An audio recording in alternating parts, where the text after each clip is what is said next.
Hello అండి, welcome back to pharma and health YouTube channel. This is Veerabrahmam, consultant pharmacist, B pharmacy. ఒక పెద్ద ఓడ చెడిపోయింది. దానికి సంబంధించిన మెకానిక్లు, నిపుణులు అందరూ వచ్చి దాన్ని చూశారు, కానీ బాగు చేయలేకపోయారు. ఏం లాభం లేకుండా పోయింది.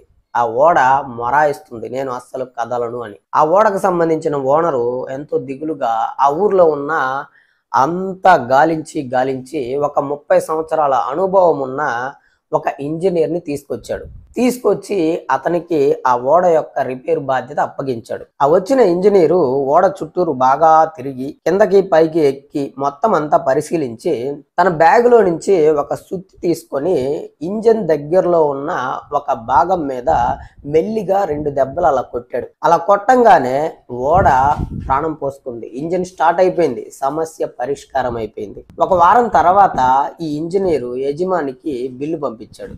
ఆ బిల్లు చూసిన యజమాని ఆశ్చర్యపోయాడు. ఏంటి అని అంటే, బిల్లులో $2000 తనకి చెల్లించాలి అని ఇంజనీర్ చెప్పాడు. దానికి ఆశ్చర్యపోయిన ఆ యజమాని, అసలు మీరు ఏం పనిచేశారు? మహా అయితే 30 నిమిషాలు మాత్రమే పనిచేశారు.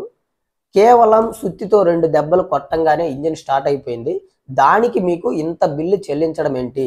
అసలు మీరు దేనికి ఎంత ఖర్చు చేశారో నాకు వివరణ చెప్పాలి, లేదు అంటే నేను అమౌంట్ పంపించను అని చెప్పాడు. దానికి ఈ ఇంజనీర్ ఏం చెప్పాడు అని అంటే, సుత్తితో కొట్టడానికి $2, అది ఎక్కడ కొట్టాలో ఎంత మేరకు కొట్టాలో తెలుసుకోవడానికి మిగిలిన $19,998 మీరు చెల్లించాలి. ఇది నా నైపుణ్యానికి, నా అనుభవానికి మీరు చెల్లించవలసింది. ఎంతో పట్టుదల, కృషి, ఎంతో అనుభవం ఉంటే తప్ప అది తెలియదు. నేను మీకు 30 నిమిషాలు మాత్రమే పని చేసిన మాట వాస్తవమే, కానీ ఆ 30 నిమిషాల్లో ఆ పనిని ఎలా చేయాలో నేర్చుకోవడానికి నాకు 20 సంవత్సరాలు పట్టింది. 20 సంవత్సరాలు పూర్తిగా కష్టపడ్డాను. కాబట్టి నేను చేసిన పనికి కాదు మీరు డబ్బులు ఇవ్వాల్సింది, నాకున్న అనుభవానికి, నాకున్న నైపుణ్యానికి మీరు మిగిలిన డబ్బులు ఇవ్వాలి అని చెప్పాడు. సో అది విన్న ఆ ఓడ యజమాని వెంటనే $2000 అతనికి ఇచ్చేసాడు అనమాట, ఏం మాట్లాడకుండా. సో ఈ కథ అనేది నేను ఎందుకు చెప్తున్నానంటే, ఇక్కడ యాక్చువల్గా మన ఛానల్ అనేది స్టార్ట్ చేసి 2021 నుంచి స్టార్ట్ చేశాను. ఎన్నో రకాల రీప్రొడక్టివ్కి సంబంధించి, ఆర్గాన్కి సంబంధించి, కొన్ని పర్సనల్ ప్రాబ్లమ్స్ గురించి, టాబ్లెట్స్ గురించి, అన్నిటి గురించి నేను చెప్తా వస్తున్నాను.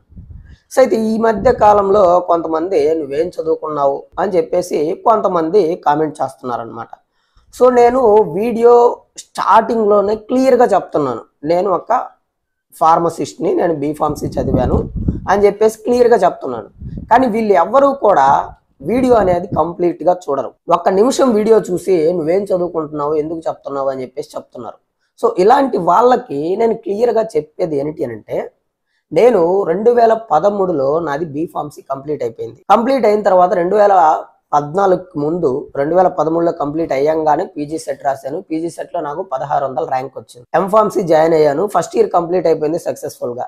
సెకండ్ ఇయర్ ప్రాజెక్ట్కి వెళ్ళటానికి కొంచెం ఇంట్లో సమస్యలు వచ్చేసరికి ప్రాజెక్ట్ అనేది డిస్కంటిన్యూ చేశాను. వెంటనే ఒక కార్పొరేట్ హాస్పిటల్లో ఫార్మసిస్ట్గా జాయిన్ అయ్యాను. నేను ఫార్మసిస్ట్గా 2014 నుంచి మే నుంచి 2020 మే వరకు కూడా ఆ కార్పొరేట్ హాస్పిటల్లో ఫార్మసిస్ట్గా చేశాను. సో అయితే నాకు ఒక ఇది ఉండేది, ఏంటి అంటే ప్రతిరోజు నేను ఏదో ఒక కొత్త విషయం నేర్చుకోవాలి అనే తపన నాకు ఉండేది, అప్పటి నుంచే ఇప్పటి కూడా. సో ఆ నేపథ్యంలో నేను ప్రతి పేషెంట్ యొక్క హిస్టరీ చూసేవాడిని.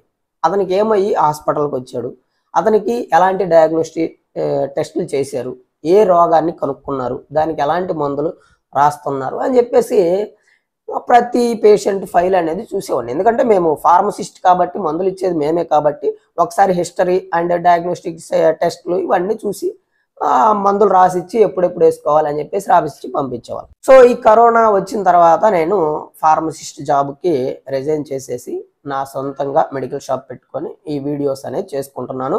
నా యొక్క అనుభవాన్ని, నా యొక్క ఎక్స్పీరియన్స్ని కొంతమందికి ఉపయోగపడుతుంది అని చెప్పేసి నేను ఈ వీడియోస్ అనేది చేస్తున్నాను. సో మీరు ఏం చదువుకున్నారు, మీరు ఎందుకు వీడియోలు చేస్తున్నారు అనే దానికి ఇంతకంటే వివరణాత్మకంగా ఇంకెవరు చెప్పలేరు అనుకుంటున్నా. ఎందుకంటే మందుల గురించి డిస్కస్ చేయడానికి డాక్టర్ తర్వాత మేజర్ ఎలిజిబిలిటీ ఉంది ఫార్మసిస్ట్కే. I'm a pharmacist, B pharmacy, M pharmacy, first year completed.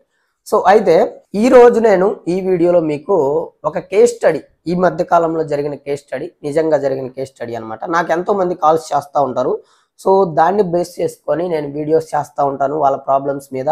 And కొన్ని ప్రాబ్లమ్స్ వీడియోస్ చేస్తానన్నమాట. ఎందుకంటే అలాంటి ప్రాబ్లంతో వేరే వాళ్ళు బాధపడతా ఉంటే సో వాళ్ళు అప్పుడైనా వెళ్ళి మేలుకొని వాళ్ళకి తెలుసుకొని వాళ్ళు ఆ జబ్బుని క్లియర్ చేసుకుంటారు అని చెప్పేసి ఉద్దేశంతో నేను దాన్ని కేస్ స్టడీ రూపంలో వీడియోస్ అనేది చేస్తూ ఉంటాను. సో అయితే ఈ మధ్యకాలంలో ఒక పర్సన్ నాకు ఫోన్ చేశారు. ఏంటి అంటే అతనికి 45 సంవత్సరాలు. గత ఒక సంవత్సరంన్నర 2 సంవత్సరాలుగా తను బాగా బక్కచిక్కిపోతున్నాడు. అండ్ తనకి తిన్న ఫుడ్ అనేది బాడీకి పట్టడం లేదు అని చెప్పి చెప్తున్నాడు. అండ్ సెక్సువల్ యాక్టివిటీస్ లో కూడా సరిగ్గా పని చేయలేకపోతున్నాను, స్ట్రెంగ్త్ అనేది లేదు, బాగా నీరసంగా ఉంటుంది, అట్లా ఉంటుంది అని చెప్పేసి చెప్పాడు అనమాట. సో దానికోసం అని చెప్పేసి నేను గత 6 నెలల నుంచి, గత సంవత్సరం నుంచి శిలాజిత్తు, మల్టీ విటమిన్స్ ఇలాంటివన్నీ తీసుకుంటున్నాను, కానీ ఎటువంటి ఉపయోగం అయితే లేదు. సో ఇక్కడ ఒక మనిషికి తిన్న ఫుడ్ బాడీకి పట్టట్లేదు అని అంటే ఖచ్చితంగా మనం తెలుసుకోవాల్సిన విషయం ఏంటి అని అంటే పేగుల్లో ఏదో ఒక ప్రాబ్లం ఉంటేనే తిన్న ఫుడ్ అనేది బాడీకి పట్టదు. సో అలాంటి సందర్భంలో నేను మళ్ళీ అడిగాను అనమాట, మీకు ఏదో ఒక ప్రాబ్లం ఉంటుంది, ప్రాబ్లం లేకుండా పేగులో ఏ ప్రాబ్లం లేకుండా తిన్న ఫుడ్ అనేది బాడీకి పట్టకుండా ఉండదు.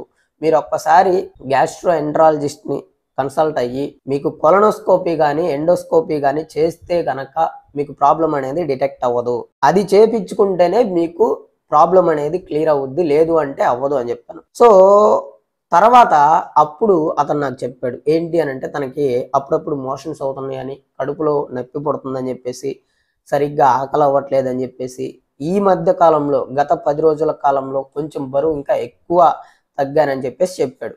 కాబట్టి మీరు వెంటనే హాస్పిటల్కి వెళ్ళిపోయి చూయించుకోండి, మీ ప్రాబ్లం అనేది క్లియర్ అవుద్ది అని చెప్పేసి నేను చెప్పాను. సో నిన్న హాస్పిటల్కి వెళ్ళారు. ప్రముఖ gastro enterologist doctor I Nalini Prasad గారు, విజయవాడ. ఈయన గోల్డ్ మెడలిస్ట్, చాలా అంటే చాలా అద్భుతంగా చూస్తారు గ్యాస్ట్రో గురించి. సో అతని దగ్గరికి వెళ్ళమని నేనే చెప్పాను.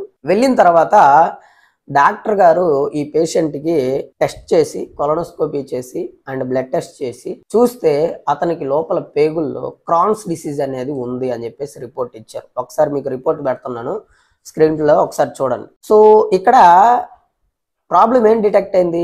ఇప్పుడు చాలా మంది చేసే మేజర్ మిస్టేక్ ఏంటి అని అంటే ఒక లక్షణం కనపడంగానే ఆ లక్షణం 1 రోజు 2 రోజుల్లో తాత్కాలికమైతే, అది ఎక్యూట్ అయితే ఒక 2 రోజుల్లో 3 రోజుల్లో తగ్గిపోద్ది. అదే ఒక లక్షణం ఏదైనా సరే, 1 కానీ 2 కానీ 3 కానీ 4 కానీ లక్షణాలు ఏదైనా సరే మన బాడీలో రెగ్యులర్ గా క్రానిక్ గా కనబడతా ఉంటే ఖచ్చితంగా కన్సల్టెంట్ ఎవరన్నారో దానికి సంబంధించిన కన్సల్టెంట్ డాక్టర్ని కన్సల్ట్ అవ్వాలి.